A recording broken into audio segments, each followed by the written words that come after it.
Hello!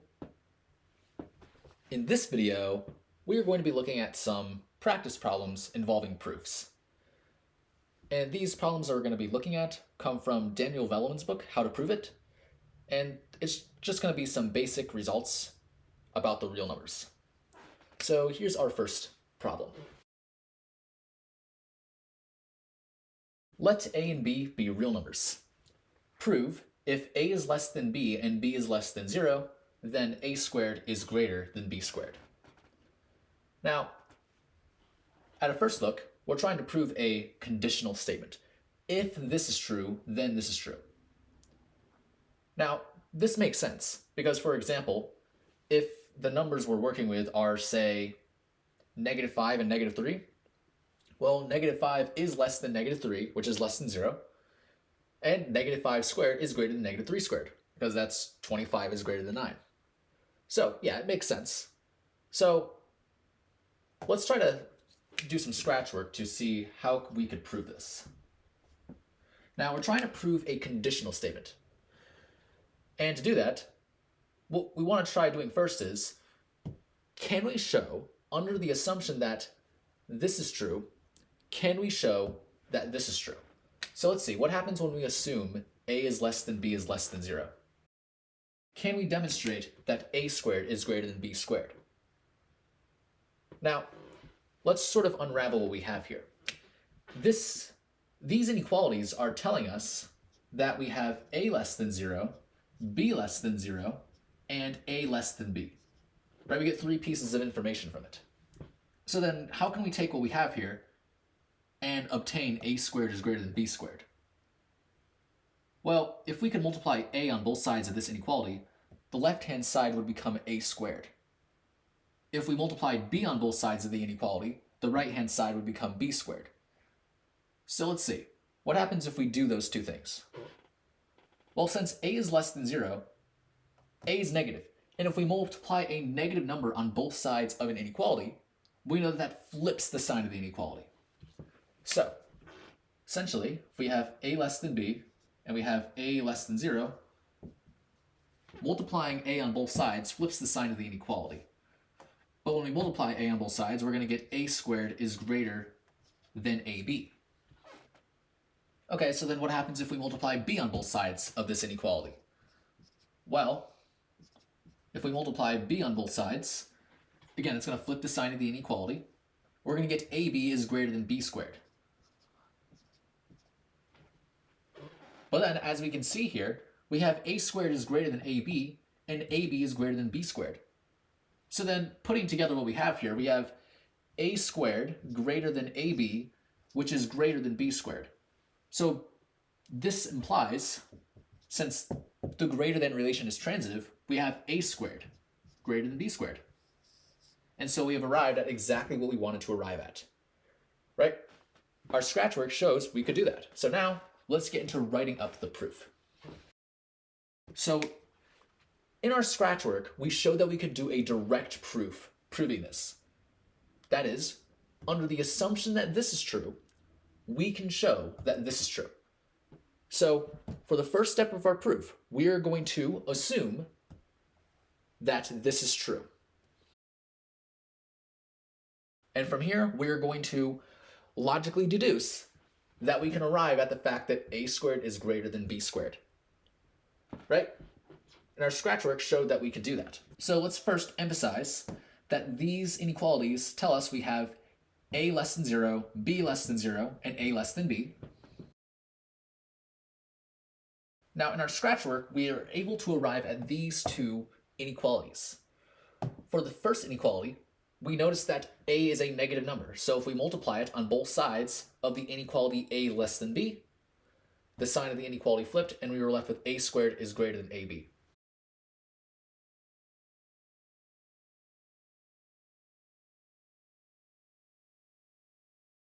As for the other inequality that we obtained, we noticed that since B is negative, if we multiply B on both sides of this inequality, it flips the sign of the inequality, and we get AB is greater than B squared.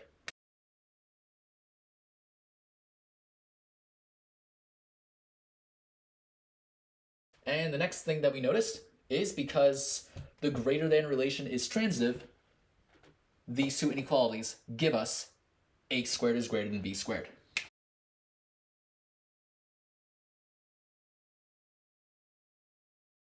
And so we've arrived at exactly what we wanted to arrive at. So our proof here demonstrates a direct proof, and so we are done. This completes the proof. Right, so that is pretty much it for this example problem. Let's look at another one.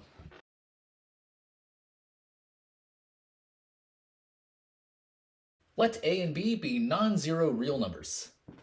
Prove if 0 is less than a is less than b, then 1 over b is less than 1 over a. Right, so again, we're trying to prove a conditional statement. So, for example, let's just look at an example just to see if it makes sense. For example, 5 and 7. In this case, we know 0 is less than 5 is less than 7, and we know 1/7 is less than 1/5. So yeah, it does seem to make sense. If this is true, it should follow that this is true. But now, let's think about how we can prove this statement. Since we're trying to prove a conditional statement, we're going to start out by seeing if we can prove it directly. So under the assumption that this is true, can we demonstrate that this must then be true? So let's go to our scratch work, and let's first make the assumption that this is true.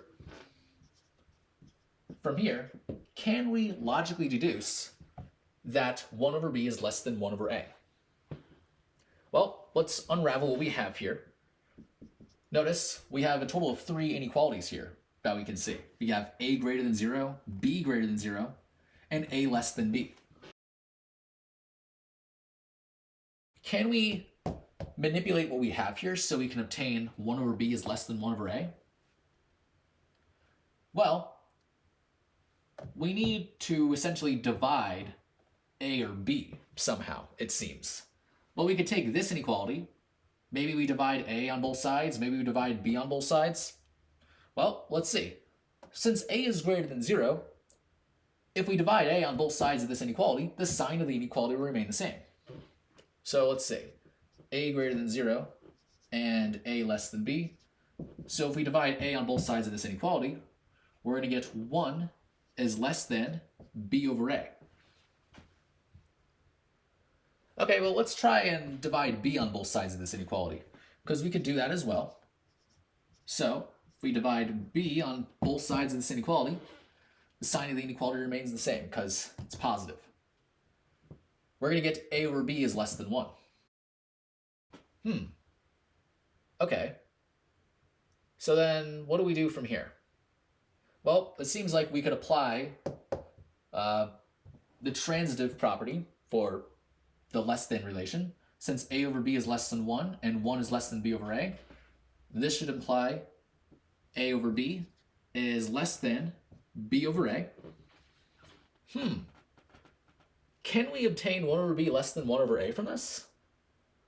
Maybe. Notice if we were to divide a on both sides of this inequality, right, since a is greater than 0, dividing a on both sides will keep the sign of the inequality. So, using the fact that a over b is less than b over a, and since we know a is greater than 0, if we divide a on both sides, we're going to get 1 over b is less than b over a squared. Right, we could separate this out. This is just b over a times 1 over a, right? So, b over a times 1 over a. Can we show that this guy is less than 1 over a? If we could show that this guy is less than 1 over a, then we have 1 over b is less than 1 over a, and so we'd be done. Well, for this guy to be less than 1 over a, it would be nice if we had b over a is less than 1, because if b over a was less than 1, then if we multiply 1 over a on both sides, we get to b over a times 1 over a less than 1 over a. So it would be nice if we had this is true, but actually b over a is greater than 1, so it doesn't seem like this is working. Right? It doesn't seem like it's working. So what do? We've sort of gone too far, but if we go back to the first inequality, all we have to do is divide b on both sides. Because b is greater than 0, if we divide b on both sides, it's going to become 1 over b is less than 1 over a. So we actually aren't going to need any of this stuff for our final proof. But actually, starting from what we have here, since b is greater than 0 and 1 is less than b over a, if you divide b on both sides, you're going to get 1 over b on the left side. You're going to get 1 over a on the right side. And so we have exactly what we want. So now let's actually write up the proof. Again, this is going to be a direct proof. So under the assumption that this is true, we can logically deduce that this is true. So to start up the proof, we will assume 0 is less than a is less than b. And from here, we are going to logically deduce 1 over b is less than 1 over a. So following what we did in our scratch work, from these inequalities, we can obtain a greater than 0, b greater than 0, and a less than b. Now, we use the fact that since a is greater than 0 and a is less than b, dividing a on both sides of this inequality gave us 1 is less than b over a.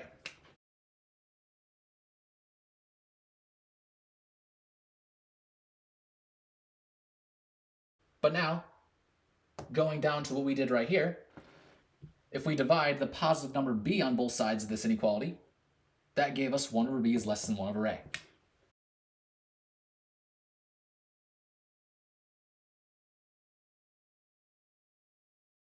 And that's it. We have logically deduced that this inequality is true. So we've done a direct proof. We have proven under the assumption that this is true, we can deduce that this is true. So this completes the proof. Okay, so now let's look at another example problem.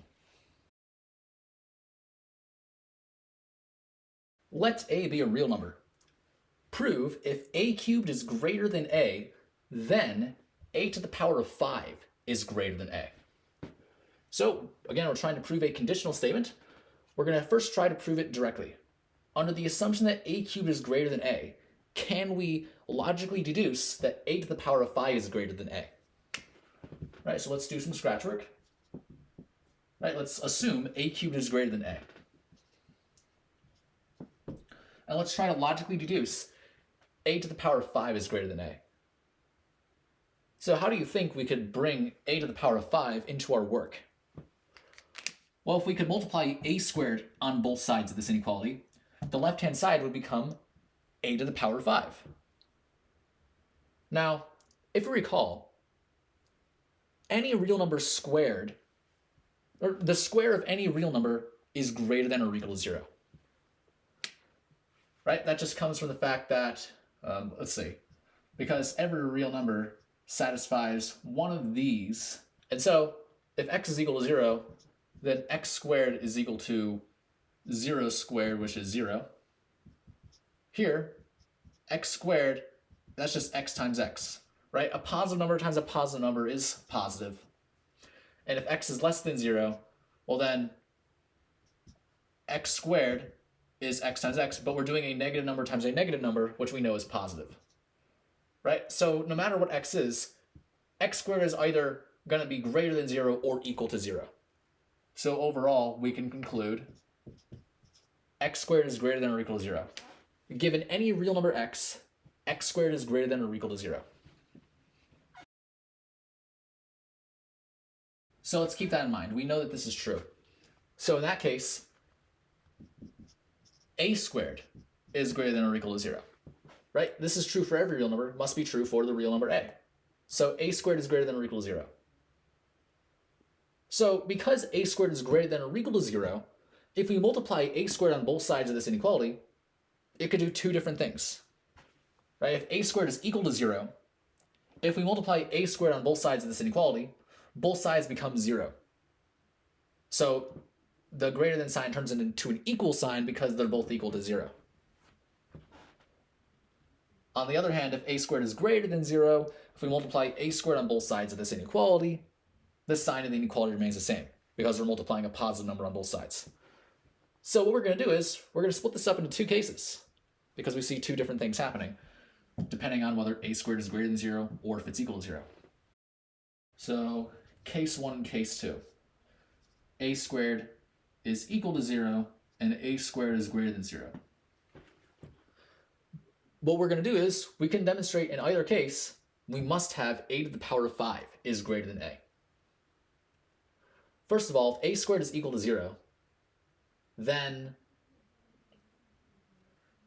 if we multiply a squared on both sides of this inequality, well then both sides become 0. So essentially we can say something like a cubed times a squared is equal to 0 because a squared is equal to 0. But since that's the same thing as a times a squared, because a squared is equal to 0, if you do a times a squared, you get 0. Or in other words, a cubed times a squared is a to the 5th.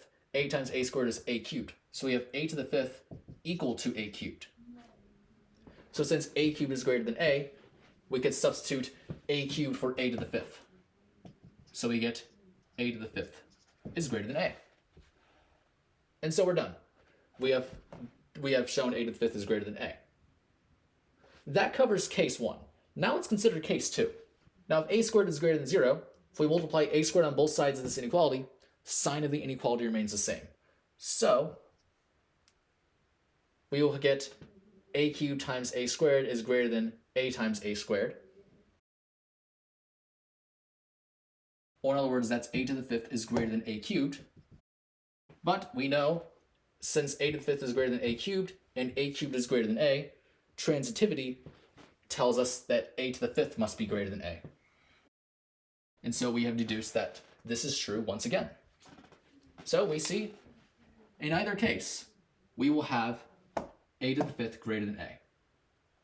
So we've logically deduced what we wanted to, right? If we've shown the same thing is true in both cases, then we've proven that that's true.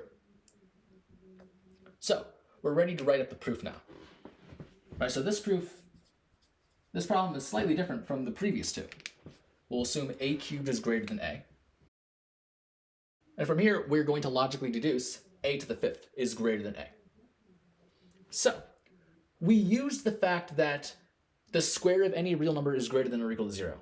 So in particular, a squared is greater than or equal to 0. So I'm going to write, note that a squared is greater than or equal to 0. So from here, we split this up into two cases. And in either case, we logically deduce a to the power of 5 is greater than a. That's the technique that we're using here, is proof by cases. So, splitting this up into two cases, a squared equal to 0 and a squared greater than 0, we will demonstrate a to the 5th is greater than a in our proof. So let's start with the case a squared is equal to 0.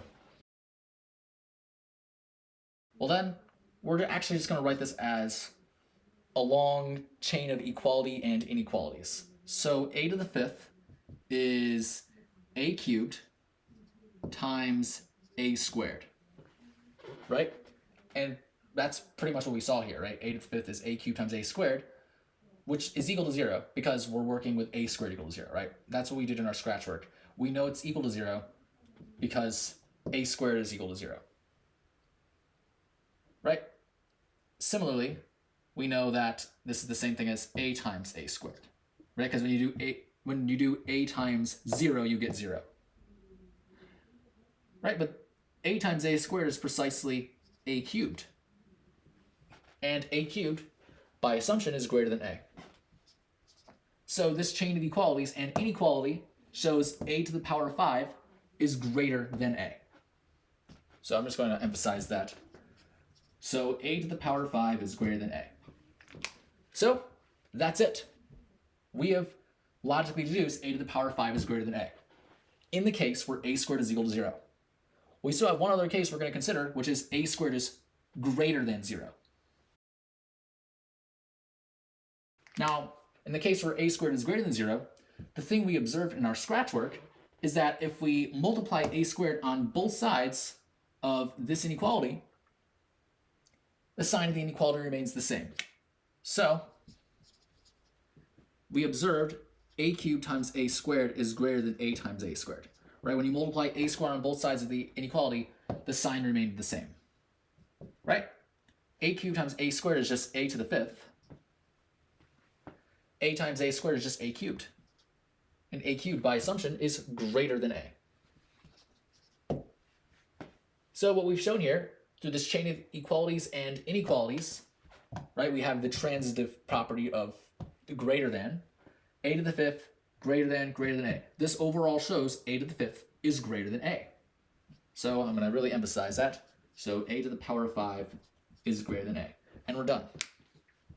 So in either case, whether we have a squared equal to 0 or a squared greater than 0, it follows that a to the power of 5 is greater than a.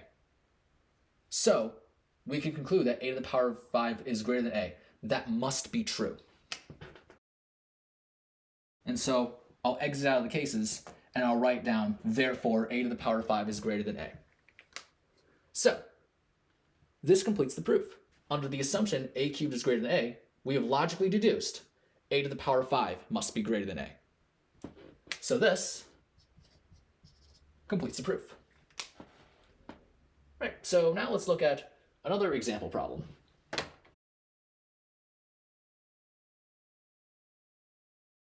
Let a and b be real numbers.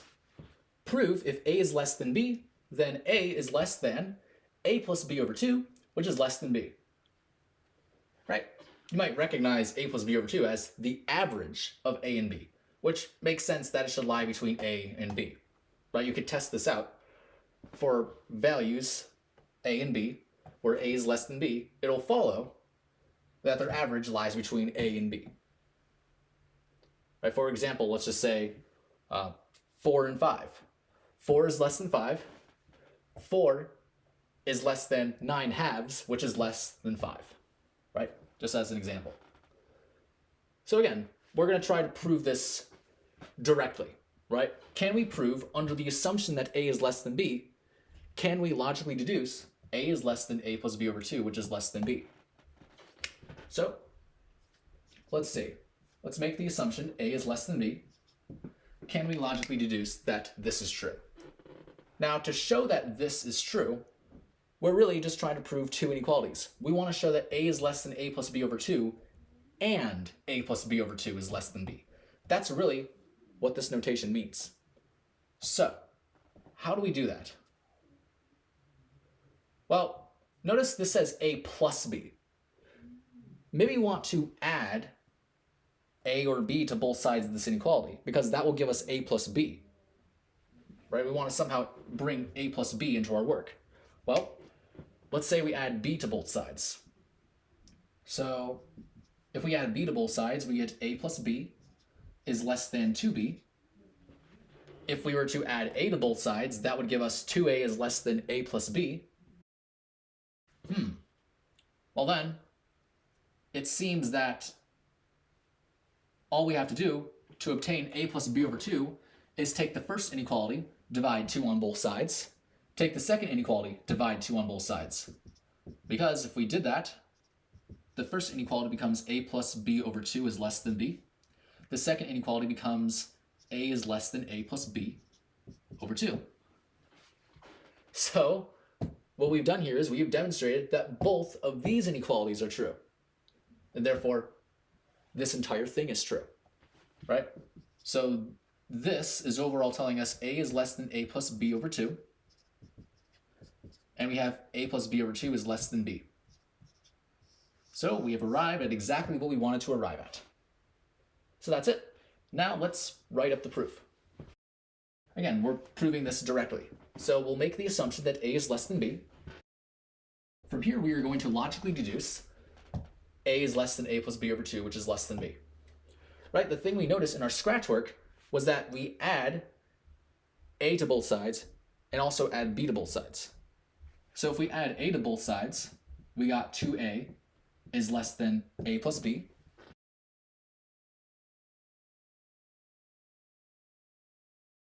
We also took this inequality, added b to both sides. That gave us a plus b is less than 2b.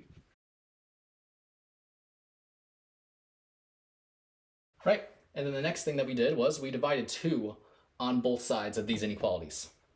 So if we divide 2 on both sides of this inequality, we get a is less than a plus b over 2.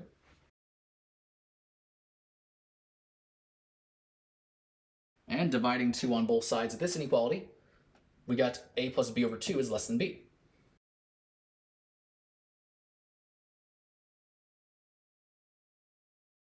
So then we see that these two inequalities are true, but that's precisely what it means for this statement to be true, right? It means that both of these inequalities are true.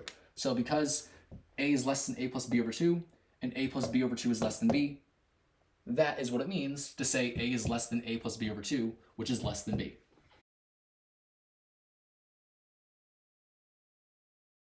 And so we're done. We have logically deduced that this is true. So this completes our proof. So now we're just going to look at one more example problem for this video.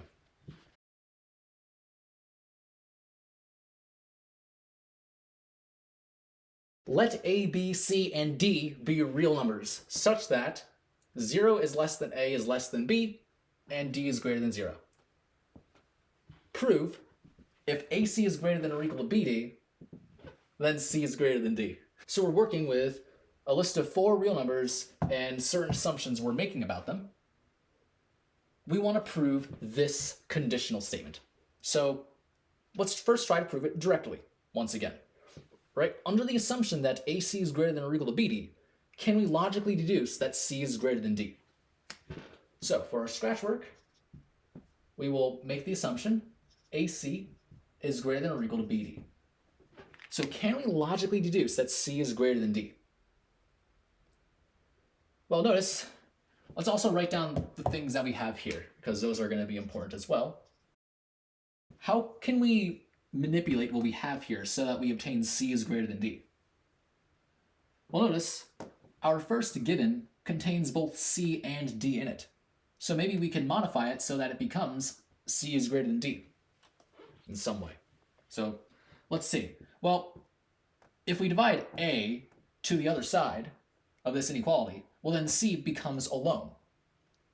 So maybe that'll be useful. Now since A is greater than 0, if we divide A on both sides, then we're going to keep the sign of the inequality because A is positive. So we're going to get C is greater than or equal to B over A times D. I guess I sort of skipped a step here. We can unravel this inequality, or these inequalities, so that we have A greater than 0, B greater than 0, and A less than B, right? So since A is greater than 0, we divide A on both sides, we get C is greater than or equal to B over A times D. So C is alone now, just like how it's alone on this side of the inequality. So notice, if we could show that B over A times D is greater than D, well then we'll have C is greater than D. Like that's really what it is.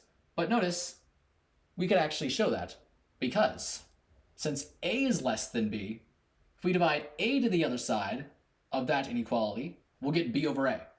So, here's the thing. A is less than B.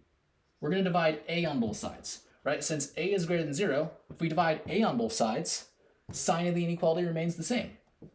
We're left with 1 is less than B over A. Right, but what about the D? We have D greater than 0. So if we take D and multiply it on both sides of this inequality, we're going to get D is less than B over A times D. So 1 less than B over A. Well, since D is greater than 0, if we multiply D on both sides, that gives us D is less than B over A times D. Or in other words, B over A times D is greater than D. So we have C greater than or equal to B over A D, but that is greater than D. So we see C is greater than D, which is exactly what we want to deduce. So our scratch work shows that we could do this. So now, let's prove this. Let's write up the proof. So again, for our proof, it's a direct proof, right? We'll make the assumption AC is greater than or equal to BD, and we logically deduce C is greater than D. So assume AC is greater than or equal to BD. From here, we're going to logically deduce that C must be greater than D, following what we did in our scratch work. So, let's first unravel what we have here. Since 0 is less than A is less than B, we have these three facts.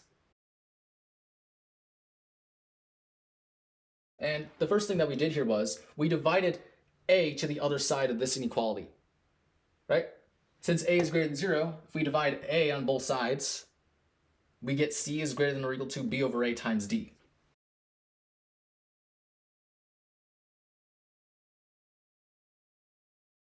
And the next thing that we did was our plan was to basically show B over A times D is greater than D. And that's essentially what we ended up doing. Using the fact that A is less than B and A is greater than 0, we divide A on both sides. That gave us 1 is less than B over A, right? So we have A less than B, A greater than 0. So divide A on both sides. We get 1 is less than B over A.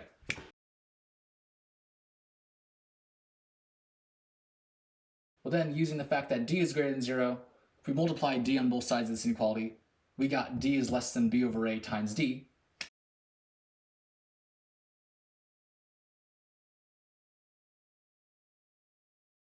Right, just like that.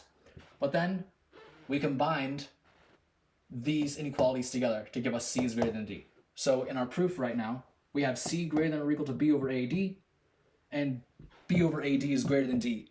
So that implies C must be greater than D.